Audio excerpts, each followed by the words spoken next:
Hi students, welcome in this video. इस video में हम लोग पढ़ने जा रहे हैं real gas equation. Real gas equation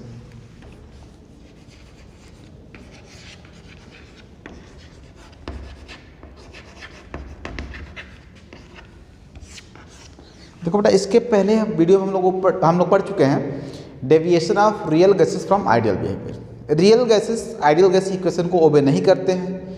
एक क्यों नहीं ओबे करते हैं इसको हम ऑलरेडी डिस्क्राइब कर चुके हैं with the help of compressibility factor Z.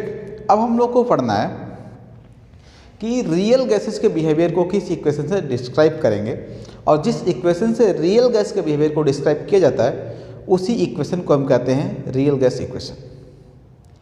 Real gas equation van der Waals ने दिया था, इसलिए इसे हम वान डर वाल इक्वेशन भी कहते हैं। Real gas equation is also known as van der Waals equation.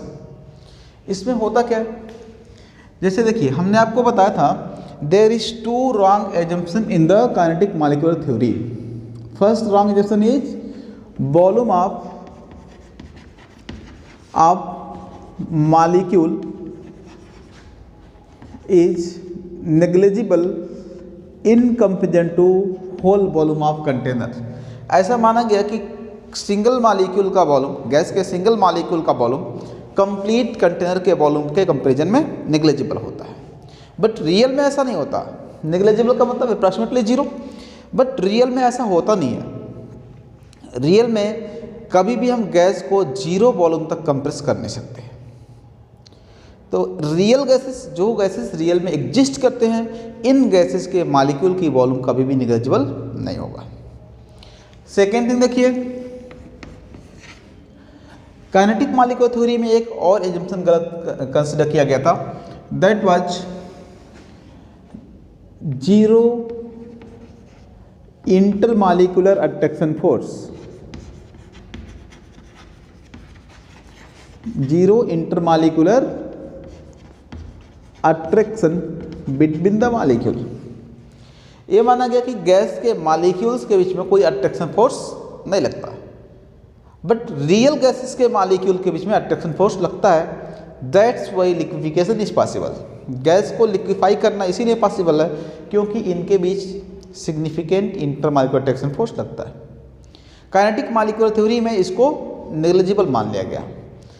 These are two wrong assumption in the kinetic molecular theory.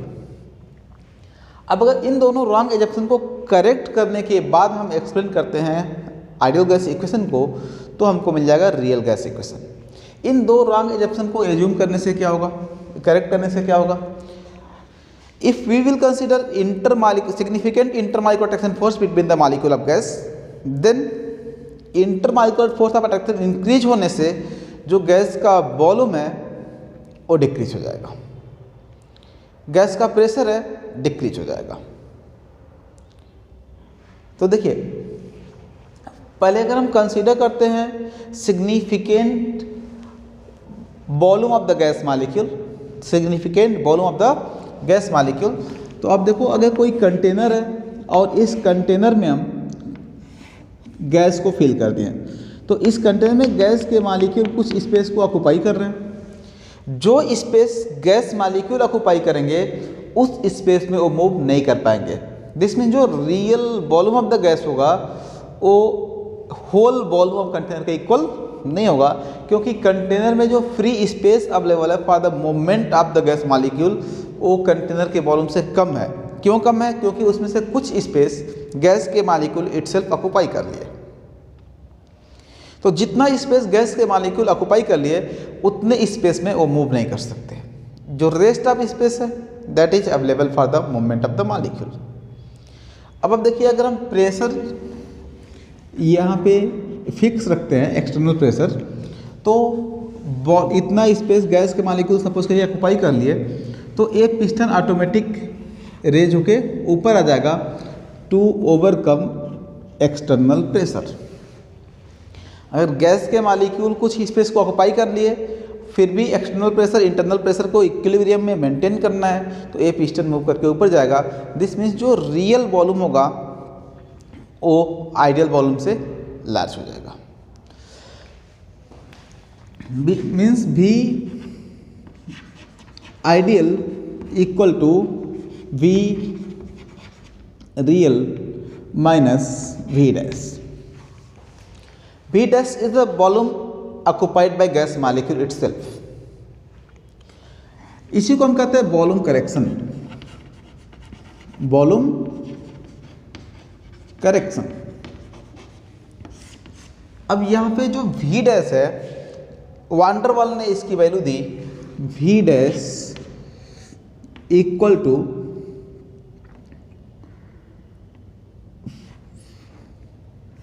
NB, and B is volume of moving gas molecule, volume of moving molecule of gas. This is equal to the 4 into stationary volume of the molecule.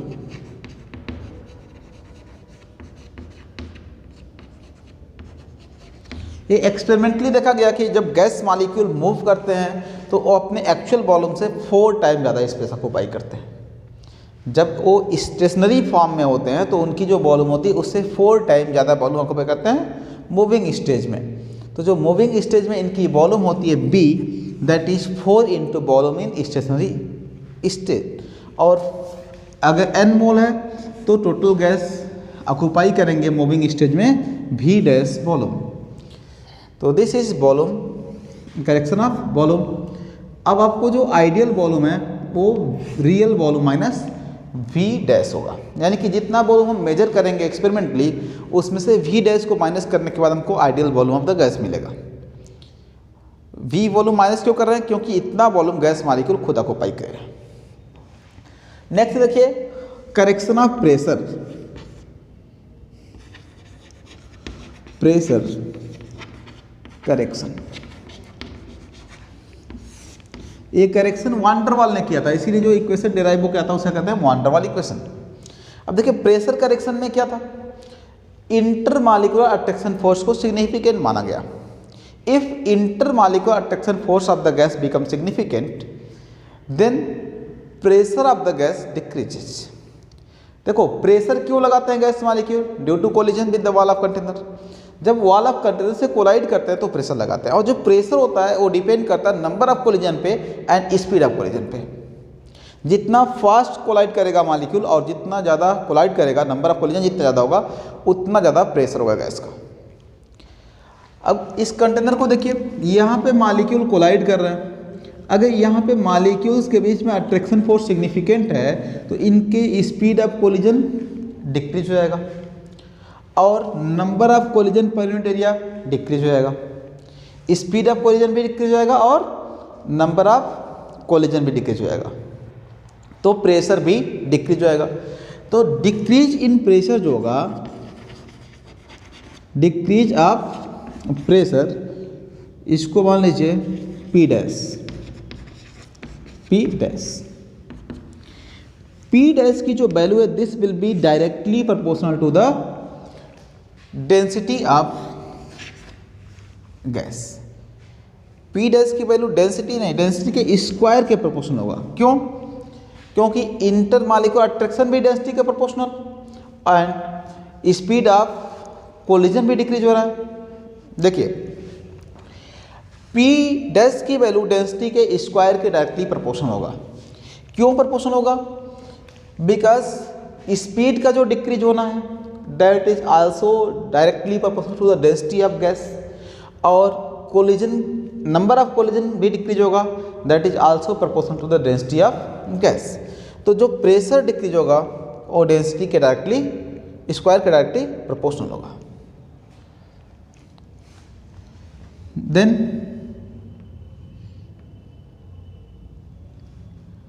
अब देखिए इसको आप density को लिख सकते हैं N square by we square, this is molar density. तो आप इसको कह सकते हो फिर P dash equal to A N square by we square. This is the amount of pressure decreases if the intermolecular attraction force become significant. तो ideal pressure का क्या वैल्यू होगा फिर देखिए, P ideal equal to P real, real में तो ये decrease हो गया, तो रियल में आपको ओ वैल्यू ऐड करना जितना डिक्रीज हुआ है, P real plus A N square by we square. This is the value of ideal pressure. अब आपको यहाँ से आइडियल वॉल्यूम मिल गया और यहाँ से आपको आइडियल प्रेशर मिल गया। इन दोनों वैल्यू को P V equal to N R T में पुट कर दीजिए, P V equal to N R T. यहाँ पे पी वी आइडियल है और वी वी आइडियल है, इन दोनों की वैल्यू पुट कर दीजिए तो आपको मिल जाएगा P plus A N square by we square into V minus N B equal to N R T. This equation is called real gas equation, क्योंकि रियल गैस में ये दोनों फैक्टर सिग्निफिकेंट होते हैं। जब हम इन दोनों फैक्टर को सिग्निफिकेंट कंसीडर करके इक्वेशन को डिराइव करते हैं तो ये इक्वेशन मिलता है हमको, इसलिए इस इक्वेशन को हम कहते हैं रियल गैस इक्वेशन। और यहाँ से जो प्रेशर और वॉल्यूम की वैल्यू मिलती है, these are real pressure and real volume. This means experimentally determine करेंगे तो जो वॉल्यूम की वैल्यू मिलेगी, कैलकुलेट करने पे भी वही वैल्यू मिलेगी। सेम कंडीशन प्रेशर के साथ भी है। तो these are all about real gas equation, इसी को वान डेर वाल इक्वेशन भी कहते हैं। अब देखिए यहाँ से दो क्वेश्चन बनते हैं, ए और बी का यूनिट और इनका significance. Van der Waals constant A and van der Waals constant B का क्या सिग्निफिकेंस है। तो आप बताएंगे B is significant for the intermolecular attraction force. इसके लिए इसको सिग्निफिकेंट मानने पे जो फैक्टर लिया गया that is B, sorry that is A. A is significant to describe intermolecular attraction force of the gas and B is significant to describe size of the gas, molecular volume of the gas. Gas के volume को significant मानते हैं तो उसको हम describe करते हैं वान der Waals constant B से, और गैस के इंटरमॉलिक्यूलर अट्रैक्शन फोर्स को डिस्क्राइब करते हैं वान डेर वाल कांस्टेंट A से।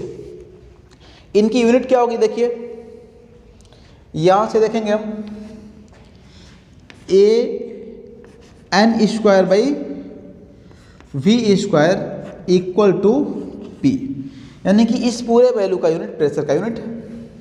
तो ए की यूनिट क्या होगी, ए इक्वल टू प्रेशर की यूनिट है आपका न्यूटन पर मीटर स्क्वायर, वॉल्यूम की यूनिट मीटर पावर 3, तो इसका स्क्वायर है 6 हो जाएगा, और ये हो गया मोल स्क्वायर। ये दो पावर कैंसिल कर दीजिए, ए की यूनिट हो जाएगी newton metre power 4 mole square inverse. This is the unit of van der Waals constant A. B की क्या यूनिट होगी देखिए, अब देखो यहाँ पे है V minus N B equal to total volume. इस इक्वेशन को देखेंगे हम, ये इक्वेशन है, यहाँ पे हमको एन बी पुट करना है। तो ideal volume equal to real volume minus N B, तो ये वॉल्यूम की यूनिट हो जाएगी।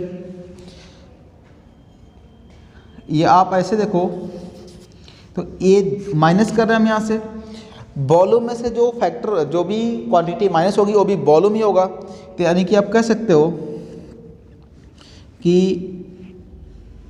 एन बी की जो यूनिट है वो वॉल्यूम की यूनिट है। तो आप बी की यूनिट निकाल सकते हो volume by N. This means metre cube per mole, metre cube per मोल या लीटर पर मोल, ऐसे आप इसकी यूनिट को डिटरमाइन कर सकते हो। तो these are units of A and B, और यहाँ से हम इसकी सिग्निफिकेंस को डिस्क्राइब कर सकते हैं।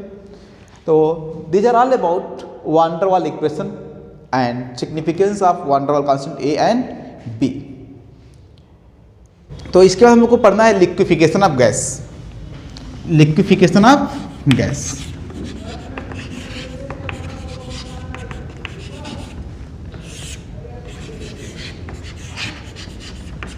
Liquefaction means conversion of gas into liquid. Liquefaction of gas means conversion of gas into liquid. इस चैप्टर के स्टार्टिंग में हमने आप लोगों को बताया था कि कोई भी सब्सटेंस गैसियस कब होता है और लिक्विड कब होता है। इसको हम कंपेयर किए थे intermolecular attraction force and thermal energy के बेसिस पे। अगर किसी सब्सटेंस का इंटरमॉलिक्यूलर अट्रैक्शन फोर्स और थर्मल एनर्जी का मैग्नीट्यूड इक्वल हो, अप्रॉक्सीमेटली सेम हो, तो वो सब्सटेंस लिक्विड होता है। अगर किसी सब्सटेंस का इंटरमॉलिक्यूलर अट्रैक्शन के कंपैरिजन में थर्मल एनर्जी हाई हो, तो due to the high thermal energy उनके मॉलिक्यूल रैंडमली मूव करेंगे और इंटरमॉलिक्यूलर अट्रैक्शन उसको होल्ड नहीं कर पाएगा। तो इस कंडीशन में सब्सटेंस गैसियस होता है। तो गैसियस से लिक्विड में चेंज करना हमको। गैसियस स्टेज में क्या है, थर्मल एनर्जी हाई है। Thermal energy means kinetic energy. Kinetic energy high है और इंटरमॉलिक्यूलर अट्रैक्शन लो। तो आप इंटरमॉलिक्यूलर अट्रैक्शन को इंक्रीज करके भी इसको थर्मल एनर्जी के इक्वल कर सकते हैं। दोनों इक्वल हो जाएगा तो लिक्विफाई हो जाएगा। या फिर आप थर्मल एनर्जी को डिक्रीज करके इसको अप्रॉक्सीमेटली इंटरमॉलिक्यूलर अट्रैक्शन के इक्वल कर सकते हैं तो भी लिक्विफाई हो जाएगा। समझ में आ रहा है? सॉलिड में इंटरमॉलिक्यूलर अट्रैक्शन बहुत स्ट्रांग होता है, जिसकी वजह से थर्मल एनर्जी के इन्फ्लुएंस में मॉलिक्यूल मूव नहीं कर पाते हैं। अगर इंटरमॉलिक्यूलर अट्रैक्शन डोमिनेट कर रहा तो सॉलिड, थर्मल एनर्जी डोमिनेट कर रहा तो गैसियस। अगर दोनों में से कोई डोमिनेट नहीं कर पा रहा, दिस मीन्स दोनों अप्रॉक्सीमेटली इक्वल है मैग्नीट्यूड में, तो ऐसे कंडीशन में सब्सटेंस लिक्विड होता है। तो आपको गैस को लिक्विड में चेंज करना है तो आप दोनों में से कोई भी क्राइटेरिया यूज कर सकते हो। आप थर्मल एनर्जी को डिक्रीज कर सकते हो या इंटरमॉलिक्यूलर अट्रैक्शन को इंक्रीज कर सकते हो।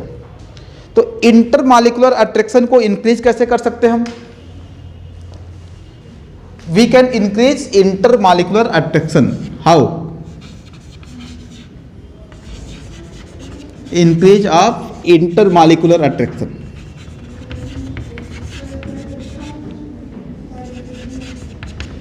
इंटरमॉलिक्यूलर अट्रैक्शन को हम इंक्रीज कर सकते हैं by compression, by applying pressure. अगर हम प्रेशर अप्लाई करते हैं तो इंटरमॉलिक्यूलर अट्रैक्शन इंक्रीज हो जाएगा। This means we can liquefy the gas by compression also. First thing by compression. Second, we can liquefy the gas by decreasing its thermal energy. Decreasing thermal energy. Thermal energy कैसे decrease कर सकते हैं हम? This is a form of heat. Heat present in the form of movement of molecule is called thermal energy. तो अगर आप cool करेंगे तो थर्मल एनर्जी डिक्रीज हो जाएगा। दिस मीन्स थर्मल एनर्जी को हम डिक्रीज कर सकते हैं बाय कूलिंग। तो आप गैस को दोनों तरह से लिक्विफाई कर सकते हैं, बाय कंप्रेशन, बाय कूलिंग। आप बाय बोथ, दोनों हम एक साथ भी अप्लाई कर सकते हैं। अगर हम कंप्रेस भी करें और कूल भी करें तो गैस और आसानी से लिक्विफाई हो जाएगा। कोई कंफ्यूजन किसी को? गैस के लिक्विफिकेशन को हम ग्राफिकली स्टडी करते हैं एंड्रयूज आइसोथर्म के बेसिस पे। Andrews isotherm.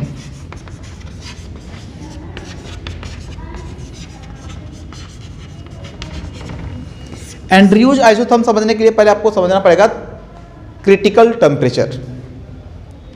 Critical temperature means the highest temperature at which gas can be liquefy bye applying pressure. देखिए, ऐसा जरूरी नहीं कि हर एक टेम्परेचर पे हम गैस को इस मेथड से लिक्विफाई कर सकें।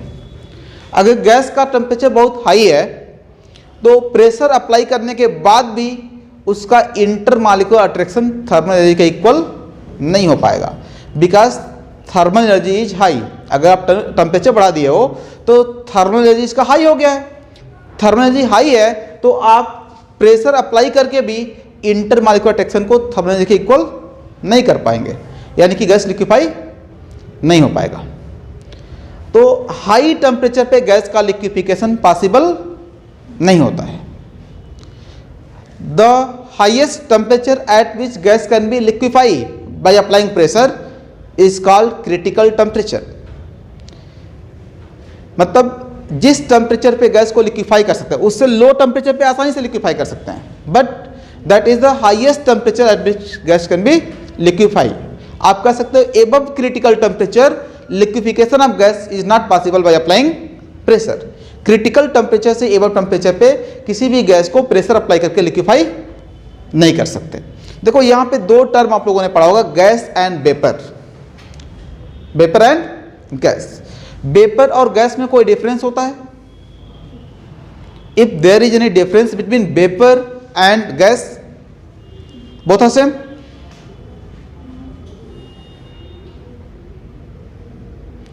वेपर हम उस गैसियस सब्सटेंस को कहते हैं जिसको हम लिक्विफाई कर सकते हैं बाय अप्लाइंग प्रेशर, और गैस हम उसे कहते हैं जिसको प्रेशर अप्लाई करके लिक्विफाई नहीं कर सकते। This means gaseous substance above their critical temperature are known as gas and below their critical temperature they are known as vapour. समझ में आया? कोई भी गैसियस सब्सटेंस है, वैसे जनरली हम दोनों को सेम डिफरेंस में यूज करते हैं क्योंकि बिहेवियर सेम है गैस और वेपर का। इन दोनों को हम ideal gas equation and van der Waals equation से डिस्क्राइब कर सकते हैं, इसलिए हम दोनों को सेम डिफरेंस में यूज करते हैं। बट अगर हम बहुत माइन्यूट तरीके से इनका डिफरेंस देखें तो वेपर वो सब्सटेंसेज हैं जो अपने क्रिटिकल टेम्परेचर से बिलो टेम्परेचर पे गैसियस स्टेज में एग्जिस्ट कर रहे हैं, और गैस वो सब्सटेंस हैं जो अपने क्रिटिकल टेम्परेचर से एबव टेम्परेचर पे गैसियस स्टेट में एग्जिस्ट कर रहे हैं। क्लियर? दोनों का फिजिकल स्टेट गैसियस ही होता है। Any confusion? वेपर और गैस में क्या डिफरेंस है, समझ में आ गया आप लोगों को? वेपर को हम प्रेशर अप्लाई करके लिक्विफाई कर सकते हैं और गैस को प्रेशर अप्लाई करके लिक्विफाई नहीं कर सकते हैं। तो क्रिटिकल टेम्परेचर समझ में आ गया, the temperature above which gas can't liquefy bye applying pressure, या आप कह सकते हो the highest temperature at which gas can liquefy bye applying pressure, या आप कह सकते हो the temperature below which gas can liquefy bye applying pressure is called critical temperature. आप तीनों तरह से इसको डिफाइन कर सकते हैं। The temperature above which gas can't liquefy bye applying pressure is called critical temperature. ये आप कह सकते हो the highest temperature at which gas can be liquefy bye applying pressure is called critical temperature. ये आप कह सकते हो the temperature below which gas can be liquefy bye applying pressure is called critical temperature. Critical temperature समझ में आ गया आप लोगों को? हर एक गैस के लिए क्रिटिकल टेम्परेचर की वैल्यू कांस्टेंट होती है। पर्टिकुलर गैस के लिए क्रिटिकल टेम्परेचर की वैल्यू कांस्टेंट होती है। जैसे CO2 के लिए क्रिटिकल टेम्परेचर होता है 31 डिग्री सेल्सियस। देखो ये 30.98 डिग्री सेल्सियस होता है, approximately 31 degree Celsius. This is critical temperature of CO2। This means CO2 को इससे हाई टेम्परेचर पे लिक्विफाई नहीं किया जा सकता है। अगर CO2 को लिक्विड स्टेट में चेंज करना है तो उसको पहले 31 डिग्री सेल्सियस तक कूल करना पड़ेगा। After cooling up to this temperature we can liquefy the CO2 by applying pressure. अगर हम इसी टेम्परेचर पे CO2 को लिक्विफाई करना चाहते हैं तो इस टेम्परेचर पे CO2 को लिक्विफाई करने के लिए जितना प्रेशर रिक्वायर्ड होगा उस प्रेशर को कहेंगे critical pressure. Critical pressure, critical pressure means the minimum pressure required to liquefy a gas at their critical temperature. किसी भी गैस को उस गैस के क्रिटिकल टेम्परेचर पे लिक्विफाई करने के लिए जितना मिनिमम टेम्परेचर चाहिए मिनिमम प्रेशर चाहिए, उस प्रेशर को हम कहते हैं क्रिटिकल प्रेशर। क्रिटिकल टेम्परेचर पे जो प्रेशर लगेगा वही क्रिटिकल प्रेशर है। अगर आपने क्रिटिकल प्रेशर से ज़्यादा प्रेशर लगा दिया तो गैस आसानी से लिक्विफाई हो जाएगा। Critical pressure is the minimum pressure which is required to liquefy the gas. इससे ज़्यादा अप्लाई करने पे लिक्विफाई हो जाएगा, बट इससे कम प्रेशर अप्लाई करेंगे तो गैस लिक्विफाई नहीं होगा। क्लियर? क्रिटिकल टेम्परेचर पे जो मिनिमम प्रेशर चाहिए गैस को लिक्विफाई करने के लिए उस प्रेशर को हम कहते हैं क्रिटिकल प्रेशर। तो आप लोग को देखो क्रिटिकल टेम्परेचर को हम कहते हैं TC, क्रिटिकल प्रेशर को TC। अब किसी गैस को क्रिटिकल टेम्परेचर और क्रिटिकल प्रेशर पे रख दिया जाए तो उसका जो वॉल्यूम होगा 1 मोल गैस का उसे कहते हैं critical volume. Volume of 1 mole gas at the critical temperature and pressure is called critical volume. और किसी भी गैस के लिए ये तीनों वैल्यू कांस्टेंट होते हैं। पर्टिकुलर गैस के लिए उसका critical temperature, critical pressure and critical volume की वैल्यू कांस्टेंट होती है। इन तीनों को हम कलेक्टिवली कहते हैं critical constant. Critical constant, critical constant means critical temperature, critical pressure and critical volume. तो क्रिटिकल कांस्टेंट आप लोगों को समझ में आ गया। अब देखिए हम लोग पढ़ने जा रहे हैं एंड्रयूज आइसोथर्म। ये लिक्विफिकेशन के मैकेनिज्म को डिस्क्राइब करता है क्रिटिकल कंडीशन में। ये एक ग्राफ है। आइसोथर्म का मतलब जानते हैं आप लोग ना? आइसोथर्म कहाँ लिखते हैं हम? जहां पे कोई ग्राफ प्लॉट करते हैं at constant temperature. The graph plotted at constant temperature is called isotherm. तो ये हम प्लॉट करने जाना है एक आइसोथर्म, यानी कि टेम्परेचर तो कांस्टेंट रहने वाला है। तो ग्राफ प्लॉट करेंगे हम between pressure and volume. Pressure और वॉल्यूम के बीच हम ग्राफ प्लॉट करेंगे। ये ग्राफ इसके पहले भी पढ़ चुके हैं आप लोग बायल्स लॉ में। Pressure volume graph, pressure volume isotherm हम बायल्स लॉ में पढ़ चुके हैं। वो ग्राफ हमको ऐसे मिलता है, pressure is inversely proportional to volume. ये ग्राफ हमको ऐसे मिलता है। लेकिन ये ग्राफ ऐसे तब मिलता है जब हम गैस का स्टडी उसके क्रिटिकल टेम्परेचर से एबव टेम्परेचर पे करते हैं। ये ग्राफ हमको ऐसे तब मिलेगा जब हम गैस का स्टडी एबव क्रिटिकल टेम्परेचर करेंगे। आप इस टेम्परेचर से एबव किसी भी टेम्परेचर पे गैस का स्टडी करेंगे तो ग्राफ आपको ऐसे ही मिलेगा। क्रिटिकल टेम्परेचर पे ये ग्राफ ऐसे हो जाता है और यहाँ पे एक कर्व आपको ऐसे मिलता है जो लिक्विड स्टेज को रिप्रेजेंट करता है। ये जो प्रेशर लगेगा यहाँ पे और जो वॉल्यूम यहाँ पे है, देखिए ये अलग अलग टेम्परेचर पे ग्राफ प्लॉट किए गए हैं। T1, T2, T3, T4। अब यहाँ पे देखिए ये जो T4 है ये क्रिटिकल टेम्परेचर है। अगर आपने ये ग्राफ CO2 के लिए प्लॉट किया है तो T4 की वैल्यू 31 डिग्री सेल्सियस है। अब अगर आप 31 से बिलो टेम्परेचर पे यही ग्राफ प्लॉट करेंगे तो आपको ग्राफ ऐसे मिलेगा, लाइक दिस। इसको समझने के लिए आप देखो यहां से स्टार्ट करिए, यहां इस एंड से ग्राफ को समझना शुरू करिए। पहले हम किसी गैस को लिए पर्टिकुलर टेम्परेचर पे, अब उस पर प्रेशर अप्लाई कर रहे हैं। प्रेशर अप्लाई करें तो वॉल्यूम उसका डिक्रीज हो रहा है, तो ये ग्राफ हमको ऐसे मिलेगा। ये तीनों ग्राफ लाइन ऐसे ही मिल रहा है हमको। जब हम उसी गैस को क्रिटिकल टेम्परेचर पे ले रहे हैं और फिर उस पर प्रेशर अप्लाई कर रहे हैं तो इसका वॉल्यूम भी डिक्रीज होगा। लेकिन जब क्रिटिकल प्रेशर के इक्वल प्रेशर अप्लाई हो जाएगा इस पे तो लिक्विफाई हो जाएगा, तब ये लिक्विफाई हो जाएगा। और जब ये लिक्विफाई हो जाएगा तो इसके वॉल्यूम में डिक्रीज बहुत कम मिलेगा हमको, क्योंकि लिक्विड का कंप्रेसिबिलिटी बहुत लो होता है। अब आप क्रिटिकल टेम्परेचर से बिलो टेम्परेचर पे स्टडी करेंगे तो यहाँ तक देखिए, यहाँ से यहाँ तक ये गैसियस स्टेज में है तो इसका वॉल्यूम डिक्रीज हो रहा है। लेकिन यहाँ पे जब आपने इतना प्रेशर अप्लाई कर दिया तो ये लिक्विफाई हो जा रहा है। जब लिक्विफाई हो रहा है तो इसका वॉल्यूम रैपिडली डिक्रीज हो रहा है। यहाँ से यहाँ तक प्रोसेस ऑफ लिक्विफिकेशन है। ड्यूरिंग लिक्विफिकेशन प्रेशर तो आपने कांस्टेंट किया, मतलब जिस प्रेशर पे लिक्विफिकेशन स्टार्ट हो रहा है उसी पे कंप्लीट भी होगा। जिस प्रेशर पे लिक्विफिकेशन स्टार्ट हुआ उसी प्रेशर पे लिक्विफिकेशन कंप्लीट होगा, यानी कि रैपिडली वॉल्यूम डिक्रीज हो। लिक्विफिकेशन के लिए जितना प्रेशर रिक्वायर्ड है जब हम उतना प्रेशर अप्लाई कर दिए तो ये वॉल्यूम रैपिडली डिक्रीज हो जाएगा और ये लिक्विड स्टेट में चेंज हो जाएगा। अब ये जब लिक्विड स्टेज में आ गया तब इसकी कंप्रेसिबिलिटी बहुत कम मिलेगी हमको, मतलब प्रेशर बढ़ाने से वॉल्यूम में डिक्रीज बहुत कम मिलेगा हमको। समझ में आया? फिर यहाँ पे आप देखिए उससे भी लो टेम्परेचर पे गएंगे।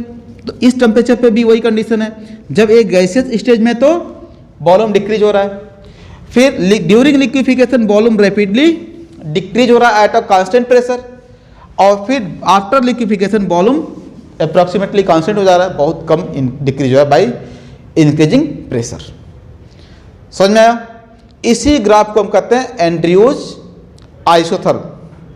यहाँ पे देखिए ये जो पॉइंट है, जो इस लिक्विफिकेशन का जो फेज रिप्रेजेंट किया गया, इस फेज को फर्स्ट ग्राफ जो टच कर रहा है, इस पॉइंट पे जो ग्राफ लाइन टच करता है वही क्रिटिकल टेम्परेचर पे प्लॉट किया गया ग्राफ होता है, और यहाँ पे जो प्रेशर अप्लाई किया जाता है यही क्रिटिकल प्रेशर होता है, और इस पॉइंट पे जो वॉल्यूम होता है यही क्रिटिकल वॉल्यूम होती है, और ये जो टेम्परेचर T4 यही क्या है?